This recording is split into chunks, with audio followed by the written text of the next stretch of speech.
रुड़की के नगर निगम सभागार में भारतीय किसान यूनियन रोड की पंचायत का आयोजन किया गया, जिसमें इस संगठन के राष्ट्रीय अध्यक्ष चौधरी पदम सिंह शामिल हुए। इस दौरान भारतीय किसान यूनियन ने किसानों की कई समस्याओं को उठाया। किसान पंचायत में राष्ट्रीय अध्यक्ष पदम सिंह ने कहा कि ऊर्जा निगम की ओर से जो स्मार्ट मीटर लगाने का काम किया जा रहा है, ये जनहित में नहीं है। अगर विभाग और सरकार ने स्मार्ट मीटर लगाने बंद नहीं किए तो यूनियन सड़कों पर आकर आंदोलन करने को बाध्य होगी। इसके साथ ही उन्होंने सीएम आवास कूच करने की भी चेतावनी दी। तो वहीं राष्ट्रीय उपाध्यक्ष संजीव खुशवा ने कहा कि सभी किसान स्मार्ट मीटर का विरोध करते हैं। किसानों का बकाया गन्ना भुगतान नहीं मिल रहा है, ऐसे में किसान बिजली बिल का भुगतान कैसे करेगा। सबसे ज्यादा मुद्दा तो यही रहा है जो इलेक्ट्रॉनिक मीटर लगा रहे हैं स्मार्ट मीटर कि उसका किसान हर तरीके से विरोध करता है। कारण क्या है कि किसान के पास ना तो रोज की आमदनी है, ना ये कि कोई ऐसी तनख्वाह उसकी जो महीने पे आ जाए। 6-6 महीने में उसकी फसल है और उसके भी आपको पता है कि गन्ना डालने के बाद में कई साल हो जाए उसका पैसा नहीं आता।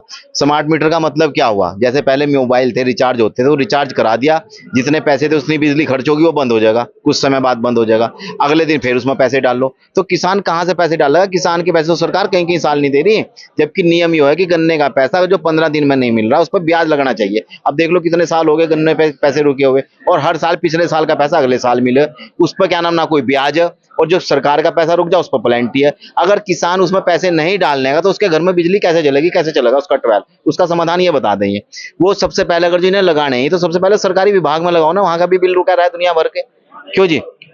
अस्पतालों में लगवाओ, सरकारी क्या नाम जितने भी विभाग है, मान लो कर्मचारी विधायक एमपी को इनको उसमें लगवाओ, मान लो सचिवालय में लगवाओ ना, कौन मना कर रहा? उसकी शुरुआत कहीं ना कहीं सरकार अपने तो भत्ते ही एकदम एक दिन में बैठ कर बढ़ा लो। साल के हर साल एक मत से, क्या पक्षों विपक्षों कोई सी भी राजनीतिक पार्टी हो, एक मत से बढ़ा लेंगे, लोन के भी, बिजली के भी, सारी चीज में जितनी सुविधाएं ना लेनी वो सारी सुविधाएं अपने आप ही ले लो। किसान को सरकार की तरफ देखना पड़ा। हमारे साथ धोखा हो रहा, हर बार हम चुन कर भेजा, भाई इस बार ये नुमाइंदा भेजा, इस बार ये नुमाइंदा भेजा, शायद हमारी आवाज उठाओ, कोई आवाज नहीं उठा रहा। आपको यकीन नहीं आने का, जिस गांव में चकबंदी चल रही हो या चल रही, उस गांव में चोरियां बहुत कम हो, उठा कर देख लो आप तो न्यूज वाले।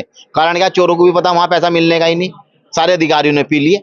तेरा चक आज यहाँ, कल वहां, परसों यहाँ, महीने के अंदर 30 दिन हो, ये 60 बार बदलो चक्कू से, क्यों जी? और किसान पैसे दे देगा क्या नाम अपना लगवाओ जा, सीधा किसान है मान लो, वो सोचे कि शायद हो जाए, आपका काम हो जाए, काम फिर भी नहीं होता। कौन सत्ता में है जो अधिकारी मिले हो, ये पार्टनरशिप में उनके साथ।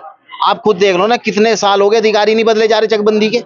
चकबंदी का जो भी वरिष्ठ अधिकारी है उसके नीचे के जो अधिकारी ना, देखो आप कितने कोई नियम ही नहीं है उनके लिए। और कहीं तक कर लो आप, सीएम तक कहीं तक शिकायत कर लो, उसका क्या? वो खुला पैसा चल रहा ऊपर तक, खुला पैसा चल रहा ऊपर तक।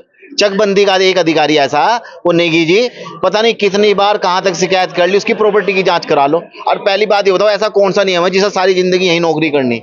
अब आप ये बताओ, इसमें सरकार दोषी क्यों नहीं है? जब किसी आप ही पे मेरे पे उंगली उठ जाए, हम कल को बंद कर देंगे पकड़ कर। कोई भी शिकायत कर दो, एक आदमी कर दो, 10 आदमी कर दो। जब उनकी हर गांव से शिकायत जारी, जिले से अनेकों शिकायत जारी, फिर उस अधिकारी पे जांच क्यों नहीं होती? जिले से बाहर क्यों नहीं जाता वो? प्रदेश से बाहर क्यों नहीं जाता? मैंने बताया कुछ किसान संगठन तो ऐसे, फिर नाम लेना बेकार हो जाए उनका, कि उन्होंने खुद चकबंदी से फायदा उठा रहे। कुछ लोगों ने तो अपने नाम के लिए संगठन बना रखे, अपने फायदे के लिए संगठन बना रखे। आप ये बताओ, मान लो जो भी चीज में, जब चकबंदी में अधिकारी को सत्ता का लाभ मिलेगा या राजनीतिक संगठनों का लाभ मिलेगा, तो अधिकारी ये बताओ भ्रष्ट होने के बावजूद भी कैसे, क्यों नहीं ईमानदार बना रहेगा वो? आप जानते ही हैं कि हमारी हर माह 11 तारीख को एक मासिक बैठक होती है। उसमें जो हमारे दूर दराज के जो किसान हैं उनकी सबकी समस्याएं सुनी जाती है। तो जैसा आज मीटिंग, उनमें कुछ मुद्दे निकल कर आए, जैसे अभी आप देख रहे होंगे वो इलेक्ट्रॉनिक मीटर की बात चल रही, वो डिजिटल मीटर के आके हैं उसे स्मार्ट मीटर। भाई स्मार्ट मीटर का बिल आदमी कहाँ से देगा जब गन्ने की जो किसान की जो फसल है वह 6 महीने में तो तैयार हो रही है, उसके बाद भी क्लियर कई साल जो उसके पैसे नहीं मिलते, तो वह तो आज बिजली कहाँ से भूख लगा। और हम ये कहना चाहेंगे, अगर मान लिया अगर ऐसी कोई व्यवस्था है, तो अगर हमारा पैसा अगर सरकार के पास है तो उसे भी तुरंत जो है डिजिटल माध्यम से उसे जो है हम देने का काम सरकार को करना चाहिए। तब उसका अधिकार बैठे है कहने का कि साहब हम स्मार्ट मीटर लगाएंगे तो हम खुशी खुशी लगवा लेंगे, कोई ऐसी बात नहीं है। तो हमारा भी उन्हें समर्थन है, अगर वो अच्छा कार्य कर रहे हैं। अगर आवश्यकता पड़ेगी तो माननीय राष्ट्रीय अध्यक्ष जी का जैसा भी आदेश होगा, अगर एक मंच पाना पड़ेगा तो उसके लिए भी हम तैयार हैं, क्योंकि वो भी अच्छा कार्य कर रहे हैं। भाई किसान मजदूर के हक में काम कर रहे हैं, तो हम उसमें कोई आपत्ति नहीं है, बढ़िया काम कर रहे हैं। तो निर्णय ये लिया गया कि अगर सरकार डिजिटल मीटर जो स्मार्ट मीटर है इन्हें बंद नहीं करती किसान का लगाना, तो सीधा सीएम आवास का घेराव किया जाएगा। रणनीति तैयार होगी, सिर्फ हमारे अध्यक्ष जी तारीख तय करनी कि किस दिन हम कूच करेंगे देहरादून। और दूसरा ये कि किसान इतना बर्बाद हो रहा इस बीजेपी सरकार में, अब इतना शायद पहले नहीं हुआ।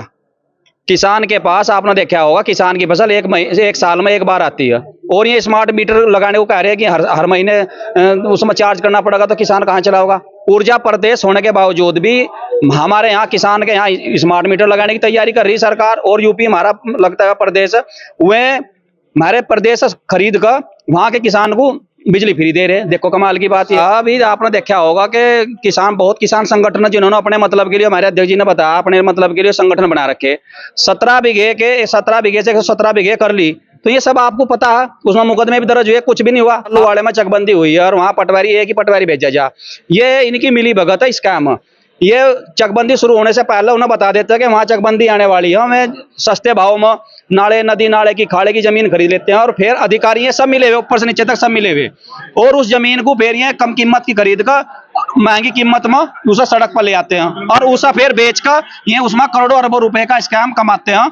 ये पूरे सभी जिले हरिद्वार के अधिकारियों को पता है, नेताओं के भी संज्ञान में सब मामला है, लेकिन ये सब मामला मिली भगत है। इसमें कोई कार्रवाई आज तक जो आप कह रहे नहीं हुई, वो इसीलिए नहीं हो पाती कि कहीं ना कहीं इसमें नेताओं का भी इन्वॉल्व। हमारे राष्ट्रीय अध्यक्ष जी शुरू से आवाज उठाते आ रहे हैं, और हमारे राष्ट्रीय अध्यक्ष जी ने ये मुद्दा उठाया था 17 बीघे से 117 वाला, जो आज हाईलाइट हो रहा है।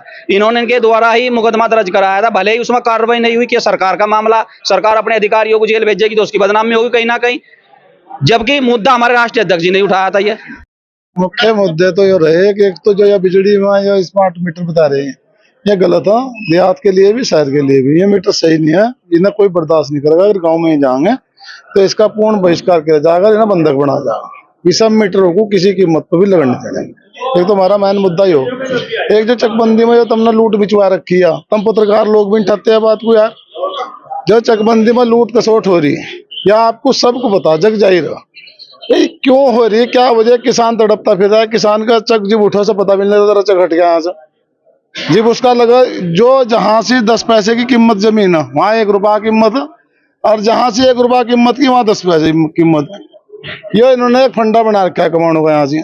और एक ये 30-30 साल तक यहाँ तक क्यों नहीं हटते भाई अधिकारी, क्या बीमारी है इस सरकार को। नहीं दिखता क्या 3 साल का दिया मतलब ये 6 रह लो 8 रह लो या 50 साल रहे लटार हुए जाएंगे यहाँ पे।